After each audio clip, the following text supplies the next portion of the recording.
Chemistry को अगर तुमने समय दिया तो केमिस्ट्री तुमको नंबर दिलाएगी, अगर तुमने केमिस्ट्री को समय नहीं दिया तो ये केमिस्ट्री ठीक नैया डुबाएगी। ये दोस्त से फोन करके कह देना भाई तेरे लिए संडे होगा, मेरे लिए रिवीजन डे है। Hey everyone, this is Rahul. तो क्या हाल चाल है तुम्हारे? आई होप तुम एकदम बढ़िया होंगे। तो आज वीडियो में बात करने वाले हैं कि किस तरह से तुम्हें पूरी साल अपनी केमिस्ट्री को पढ़ना है ताकि तुम्हारे बोर्ड एग्जाम में 90+ मार्क्स आ सकें।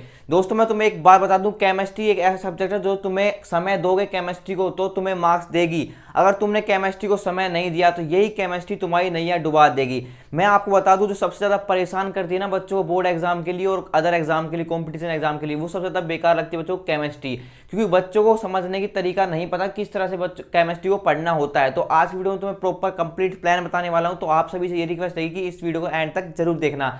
तो चलिए बिना देरी के वीडियो को स्टार्ट करते हैं। Let's begin. तो सबसे पहले आपको स्टार्ट कहां से करना है, आपको ना अपनी केमिस्ट्री को डिवाइड कर लेना है 3 सेक्शन में। सबसे प्रैक्टिकल तरीका यही होता है कि आपको ना केमिस्ट्री को डिवाइड करके पढ़ना है। देखो वैसे तो तुम्हारे पास 2 वॉल्यूम होंगी, एक वॉल्यूम पार्ट 1 है, उसमें आपकी इनऑर्गेनिक केमिस्ट्री है और आपकी फिजिकल केमिस्ट्री है, एंड जो आपकी दूसरी वॉल्यूम है उसमें आपकी कंप्लीट ऑर्गेनिक केमिस्ट्री है। तो आपकी जो most of the syllabus cover कर रही है ना वो आपकी ऑर्गेनिक केमिस्ट्री है, और सबसे ज्यादा परेशानी बच्चों को ऑर्गेनिक केमिस्ट्री में ही होती है। तो आपको क्या करना है, 3 सेक्शन में डिवाइड कर लेना अपनी केमिस्ट्री को। जो फिजिकल केमिस्ट्री है वो आपकी 23 मार्क्स की वेटेज रख रही है, एंड जो आपकी इनऑर्गेनिक केमिस्ट्री है वो आपकी 14 मार्क्स की वेटेज रख रही है, और जो आपकी ऑर्गेनिक केमिस्ट्री है वो आपकी 33 मार्क्स की वेटेज रख रही है। अब आपको भैया आपको कैसे पता? तो यार तुम्हें मेरे पे विश्वास नहीं है तो तुम साइड में ना सीबीएसई ने जो सिलेबस निकाला उसका सिलेबस देख सकते हो। टोटल जो आपके चैप्टर आ रहे हैं इस बार टोटल 10 चैप्टर्स आ रहे हैं, ठीक है। स्टार्टिंग के जो 3 चैप्टर तुम्हें दिखाई दे रहे हैं, सॉल्यूशन और इलेक्ट्रोकेमिस्ट्री और है केमिकल काइनेटिक्स, ये जो 3 चैप्टर हैं ये आपके आते हैं फिजिकल केमिस्ट्री में। जो इनकी वेटेज टोटल करोगे तो 23 मार्क्स की वेटेज है। उसके बाद आपके 2 चैप्टर दिख रहे हैं ना आपको, D and F block, and उसके बाद है आपका कोऑर्डिनेशन कंपाउंड। वो जो 2 चैप्टर की वेटेज है 7 मार्क्स की वेटेज है, उसकी वेटेज है 14 मार्क्स की। तो ये 14 मार्क्स की आपकी इनऑर्गेनिक केमिस्ट्री हो गई। 2 ही चैप्टर हैं आपके इनऑर्गेनिक केमिस्ट्री के, और जो मोस्ट ऑफ द 50% जो वेटेज रख रहा है आपके बोर्ड एग्जाम में वो है आपकी ऑर्गेनिक केमिस्ट्री। 6 से लेकर 10 चैप्टर जो दिख रहे हैं ना आपको वो आपकी ऑर्गेनिक केमिस्ट्री में ही आते हैं, और इन्हीं को आपको अच्छे से पढ़ना है। ये पोर्शन अगर आपका कवर हो गया ना तो भाई समझो तुमने केमिस्ट्री का अच्छा स्कोर कर लोगे। तो अब हम बात करते हैं, सबसे पहले स्टार्टिंग करते हैं अपनी ऑर्गेनिक केमिस्ट्री को किस तरह से पढ़ना है। सबसे ज्यादा जरूरी है आपकी ऑर्गेनिक केमिस्ट्री। इसमें तो आप हालांकि रट के स्कोर कर लोगे, लेकिन ऑर्गेनिक केमिस्ट्री को रटना इतना आसान नहीं है। तो आपको स्टार्टिंग पहले मैं ये बता दूं, यहाँ पर मैंने ये जो चीज़ लिखी है इसकी वेटेज है सिर्फ ऑर्गेनिक केमिस्ट्री की। बोर्ड एग्जाम में लगभग आपकी 50% की वेटेज रख रही है सिर्फ ऑर्गेनिक केमिस्ट्री। इस फिजिकल को और इनऑर्गेनिक को हटा दो तो। एंड अगर कॉम्पिटिशन एग्जाम अगर तुम्हें देना है तो यार जेई और नीट जैसे कॉम्पिटिशन एग्जाम है उसमें आपकी 30 से 35% की वेटेज है सिर्फ और सिर्फ ऑर्गेनिक केमिस्ट्री की। और अब तुम समझ सकते हो कितनी वेटेज रख रही है सिर्फ आपकी ऑर्गेनिक केमिस्ट्री।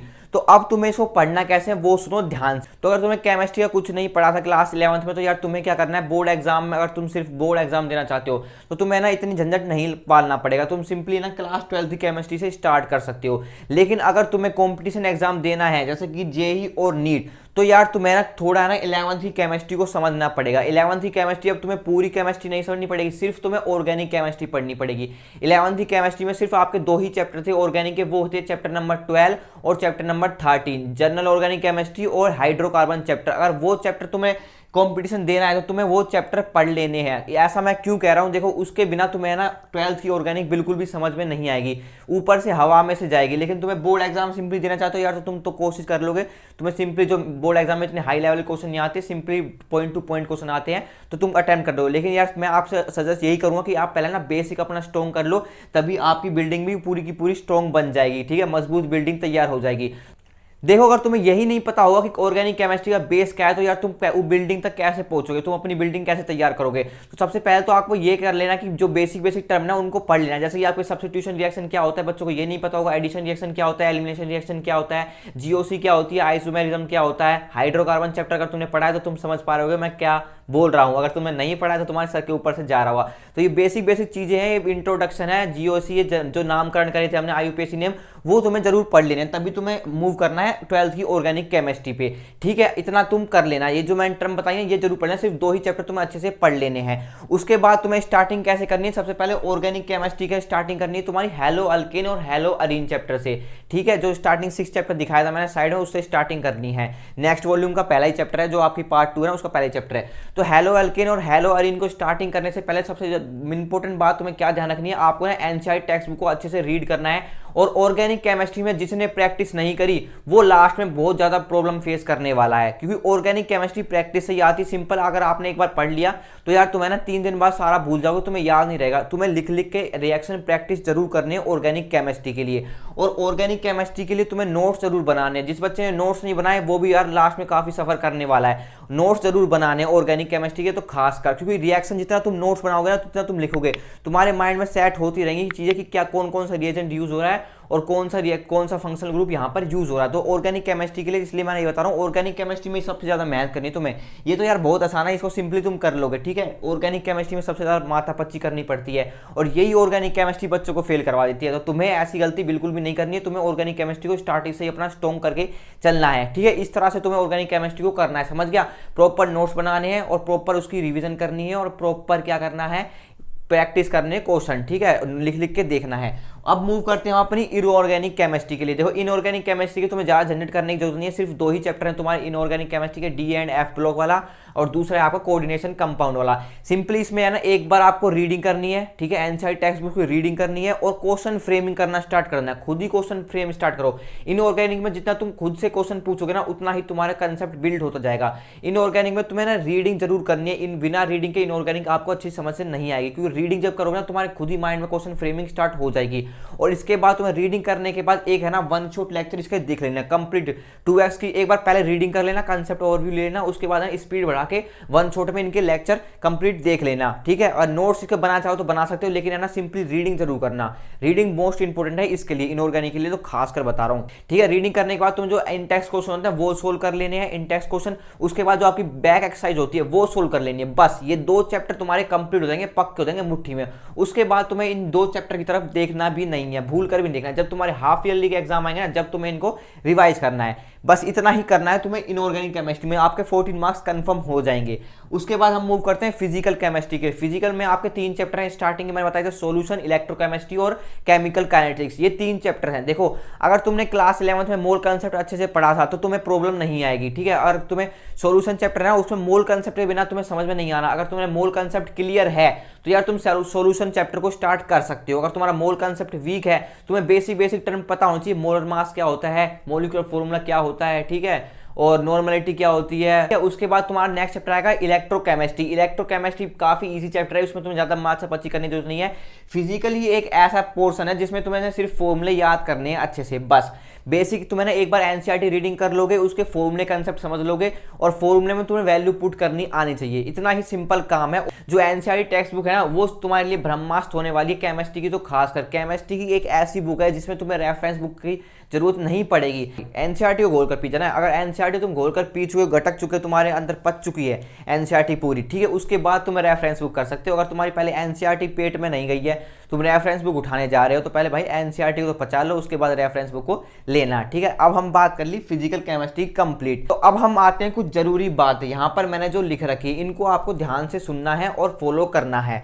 सबसे पहला है आपकी एनसीईआरटी जरूर पढ़ना। अब मोस्टली बच्चे ना एनसीईआरटी को ना कबाड़ा मानते हैं, ठीक है, और जिस बच्चे ने समझ लिया ना एनसीईआरटी ब्रह्मास्त्र है, वही बच्चा है ना एनसीईआरटी पढ़कर ही अपने बोर्ड एग्जाम में टॉप मार लेता है। ठीक है, उसके बाद आते हैं मेक ओन नोट्स।